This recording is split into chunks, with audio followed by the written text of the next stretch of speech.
From early morning, we were told Colonel Gaddafi would give a press conference, and as we were driven through the streets of Tripoli, we believed we were heading for the Colonel's palace. But in the center of town, we stopped, and there, almost strolling along the main street, was Colonel Gaddafi. It was particularly unexpected, since only yesterday there had been an attempt on his life. And this was clearly a deliberate move to show the world he was not only still alive, but quite safe in the streets of the city.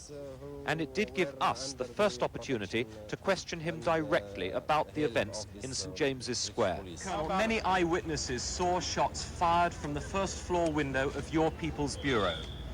Traces of burns were found on the floor, cartridges were found, and the policewoman was shot in the back. Anyhow, you can go to the court and say your... Do you deny that your men were responsible for it? What? Do you deny your men were responsible? No, our people there are innocent people. Colonel, have you ever encouraged your men to kill your opponents overseas? The Libyan people will follow these terrorists everywhere, and they have the right to eliminate them. The leaders of the Western world have called you a terrorist, Colonel Gaddafi.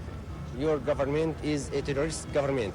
Reagan is the biggest terrorist in the world. You are far from the civilization. We are a nation of civilization. The official reason for the walkabout was to open a new clothes store, and the irony was not lost on him that some of the clothes had been imported from Britain.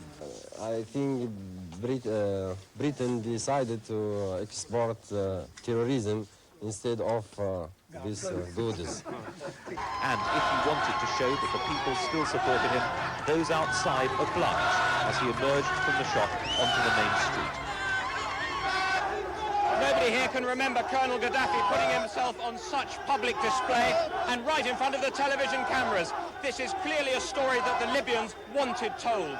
John Souchet, News at 10 in Tripoli.